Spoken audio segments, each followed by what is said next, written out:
కూటమి ప్రభుత్వం ఎన్నికల మేనిఫెస్టోలో ఇచ్చిన ఒక్కొక్క హామీని కూడా పూర్తి చేసుకుంటూ వస్తుంది. ఇప్పటికే అనేక హామీలు, ముఖ్యంగా సూపర్ 6 హామీలన్నీ కూడా కూటమి ప్రభుత్వం భర్తీ చేసింది. అయితే బీసీల కోసం గతంలో చంద్రబాబు గారు ఎన్నికల మేనిఫెస్టోలో ఒక హామీ ఇచ్చారు. బీసీ రక్షణ చట్టం తెస్తాం, బీసీల మీద ఎవరైతే ఇప్పుడు ఎస్సీ ఎస్టీల మీద దాడులు జరిగితే అట్రాసిటీ కేసులు పెడుతున్నారో అలాగే బీసీల మీద దాడులు చేసినా వారిని కఠినంగా శిక్షిస్తాం, అందుకోసం బీసీలకు రక్షణ కల్పిస్తూ ఒక ప్రత్యేక చట్టాన్ని తీసుకువచ్చి బీసీలను ఆదుకునే బాధ్యత నాది అని చెప్పి ఆ రోజు చంద్రబాబు గారు హామీ ఇచ్చారు. వాస్తవానికి తెలుగుదేశం పార్టీ అంటేనే బీసీలు, బీసీలు అంటేనే తెలుగుదేశం పార్టీ.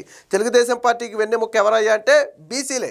ఎన్టీ రామారావు గారు పార్టీని స్థాపించిన దగ్గర నుంచి ఈ రోజు వరకు కూడా బీసీలే తెలుగుదేశం పార్టీ గెలుపులో కావచ్చు, ఓటమిలో కావచ్చు ప్రధాన పాత్ర పోషించేది వాళ్ళే. ఎప్పుడైనా బీసీలు చంద్రబాబు గారి మీద కొద్దిగా యాంటీ అయ్యారు అనుకుంటే దాని ఫలితాలు వేరేగా ఉంటాయి, లేదు బీసీలు చంద్రబాబు గారిని నమ్మారు అంటే దాని ఫలితాలు వేరేగా ఉంటాయి. సో మొత్తంగా ఏది ఏమైనా బీసీల పార్టీ తెలుగుదేశం పార్టీ, ఇది ఎవరిని అడిగినా చెప్పే మాట.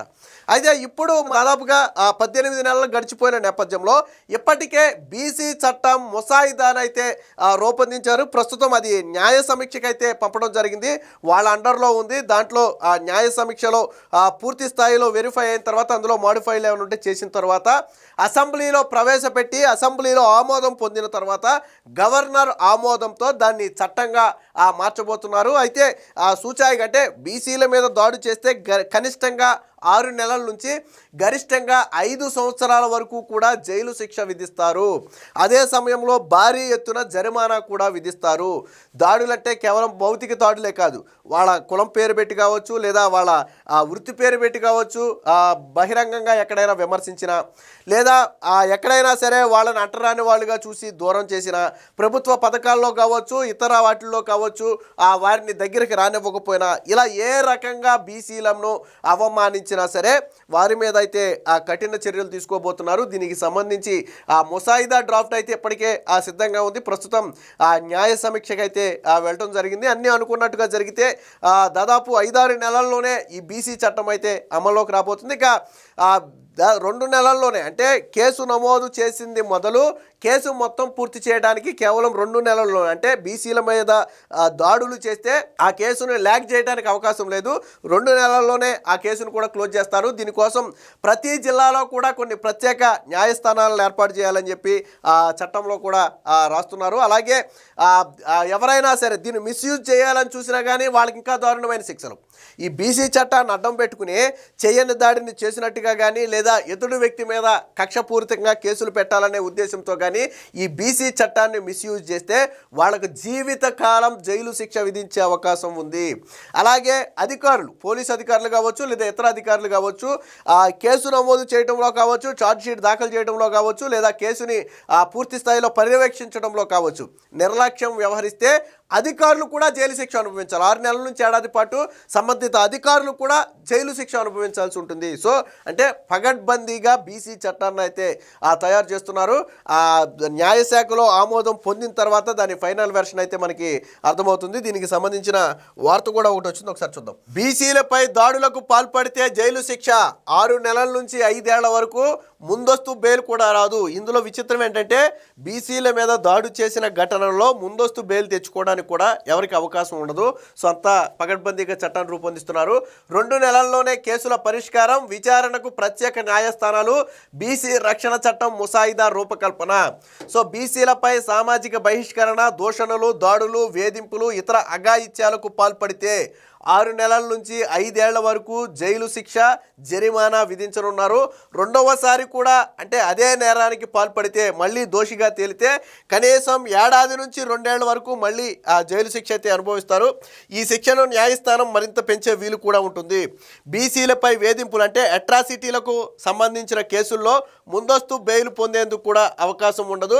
ఎన్నికల్లో ఇచ్చిన హామీ మేరకు ఎన్డీఏ ప్రభుత్వం బీసీ రక్షణ చట్టం అమలు దిశగా ముసాయిదా చట్టాన్ని అయితే రూపొందించింది. ప్రస్తుతం ఇది న్యాయశాఖ సమీక్షలో అయితే ఉంది.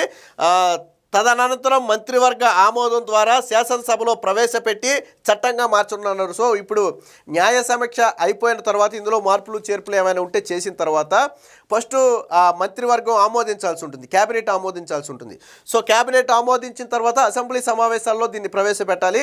అసెంబ్లీ సమావేశాల్లో దీని మీద చర్చ చేసిన తర్వాత ఆ అసెంబ్లీలో ఆమోదం పొందిన తర్వాత గవర్నర్ ఆమోదానికి కూడా పంపాల్సి ఉంటుంది. గవర్నర్ ఆమోదం అనేది లాంఛనమే. ఆ అసెంబ్లీలో ఆమోదం పొందితే గవర్నర్ ఆమోదం ఆటోమేటిక్గా వచ్చేస్తుంది. ఆ తర్వాత అది చట్టంగా అయితే మారబోతుంది. సో జిల్లాకు ఒక ప్రత్యేక న్యాయస్థానం, బీసీలపై అట్రాసిటీ కేసులు విచారణకు ప్రతి జిల్లాలో కూడా ప్రత్యేక కోర్టులు ఏర్పాటు చేసేలా ముసాయిదా చట్టంలో పేర్కొన్నారు. అవసరమైతే సెషన్స్ కోర్టును ప్రత్యేక న్యాయస్థానంగా నియమించనున్నారు. ఛార్జిషీట్ దాఖలు నుంచి 2 నెలల్లోనే కేసును పరిష్కరించే లక్ష్యంగా చట్టాన్ని రూపొందించారు. ప్రత్యేక కోర్టులో న్యాయం జరగలేదని భావిస్తే తీర్పు వెలువడిన 90 రోజుల్లో హైకోర్టును ఆశ్రయించవచ్చు. గరిష్టంగా 180 రోజుల వరకు కూడా అవకాశం ఉంటుంది. అంటే ఒకవేళ ఇప్పుడు ఏర్పాటు చేసినటువంటి ఈ న్యాయస్థానాల్లో నాకు న్యాయం జరగలేదు అని భావిస్తే దీన్ని హైకోర్టులో కూడా సవాల్ చేయొచ్చు.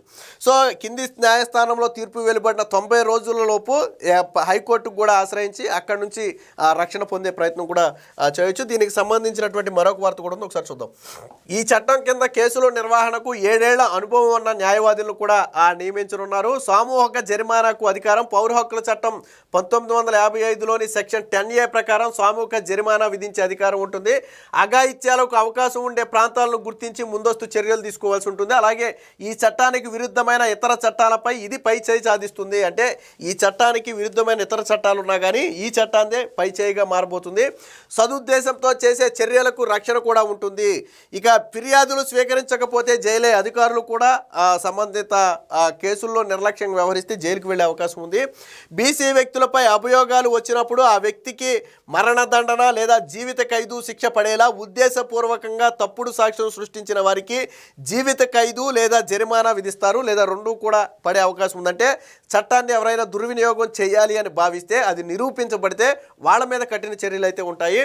అలాగే బీసీలపై నేరాలకు సంబంధించిన ఫిర్యాదుల నమోదు, ఎఫ్ఐఆర్ అందజేత, 60 రోజుల్లో ఛార్జిషీటు దాఖలు, విచారణ ప్రక్రియలో దురుద్దేశపూర్వకంగా నిర్లక్ష్యంగా చేసిన ఏ ప్రభుత్వ ఉద్యోగికైనా కనీసం 6 నెలల నుంచి గరిష్టంగా ఏడాది పాటు జైలు శిక్ష, జరిమానా విధించేలా ముసాయిదా చట్టంలో పొందుపరిచారు. అంటే అధికారులు కూడా ఇందులో నిర్లక్ష్యంగా వ్యవహరించడానికి లేదు. ఒకవేళ వ్యవహరిస్తే అధికారులు కూడా అందుకు బాధ్యత వహించాల్సి అయితే ఉంటుంది. ఇక సాక్షులకు సర్కారీ రక్షణ, ఏదైతే ఈ బీసీలపై దాడులు, అట్రాసిటీ కేసులు విచారణ సందర్భంగా కేసు అంటేనే సాక్ష్యాలతో ముడిపడి ఉన్నది. సో దీనికి సంబంధించినటువంటి సాక్షులు ఎవరైతే ఉంటారో వారికి పూర్తి భద్రత కల్పించే బాధ్యత అయితే ఆ ప్రభుత్వం తీసుకుంటుంది. ఆయా సమయంలో కేసులు విచారణకు హాజరైన సమయంలో కావచ్చు, సాక్ష్యం చెప్పడానికి వెళ్ళినప్పుడు కావచ్చు, వాళ్ళ రవాణా ఖర్చులు కావచ్చు, ఫుడ్కు సంబంధించి కావచ్చు, ఇతర అన్నీ కూడా ప్రభుత్వమే భరిస్తుంది. దానికి సంబంధించి కూడా ఈ డ్రాఫ్ట్లో పెట్టడం జరిగింది. ఇక అట్రాసిటీ చట్టం కిందకి ఏమొస్తాయంటే భయపెట్టడం, అవమానించడం, బహిరంగంగా కానీ లేదా ఇతరుల సమక్షంలో కానీ బీసీలను కులం పేరుతో అవమానకరంగా పదాలు వాడటం కానీ లేదా సాంకేతికతతో ఉద్దేశపూర్వకంగా అవమానించడం, భయపెట్టడం, తక్కువ చేసి చూడటం, ఇవి దాని కిందకే వస్తాయి. అలాగే బహిష్కరణ, సామాజిక బహిష్కరణకు గురి చేయటం, ఆర్థిక వ్యవహారాలు, వ్యాపారాలు నిరాకరించడం, ఉపాధి లేదా సేవలు నిరాకరించడం, అంటే ఆ వ్యక్తికి చట్టపరంగా అందాల్సిన దేన్ని నిరాకరించినా అది ఈ చట్టంలోకి వస్తుంది. ఇక ప్రజాసేవల్లో లోపం, అంటే ఇతరులకు ఎలా అయితే ప్రభుత్వ పథకాలు కావచ్చు, ఇంకోటి కావచ్చు అందుతున్నాయో అలా అన్ని పథకాలకు కూడా బీసీలు అర్హులుగా ఉంటారు. వాళ్ళ కులం పేరుతో ఈ పథకాలకి అర్హులు కారు అని ఎవరైనా నిరాకరిస్తే అది కూడా దీంట్లోకి వస్తుంది. ఇక లైంగిక వేధింపులు కావచ్చు, దాడులు కావచ్చు, మహిళలపై లైంగిక వేధింపులు లేదా దాడులకు పాల్పడటం, హాని చేయాలనే ఉద్దేశంతో తప్పుడు కేసులు పెట్టడం, కులం ఆధారంగా నివాస విభజనను అమలు చేయడం, అంటే బీసీలు అందరూ ఎక్కడ ఉండాలి, ఓసీలు ఎక్కడ ఉండాలి, ఎస్సీలు ఎక్కడ ఉండాలని చెప్పి కులం పేరుతో వాళ్ళని సమాజానికి దూరం చేసే ప్రయత్నం చేసినా కానీ భూమి, పంటలు, పశువులు తదితర వాటిని ఆ బీసీలకు సంబంధించిన వాటిని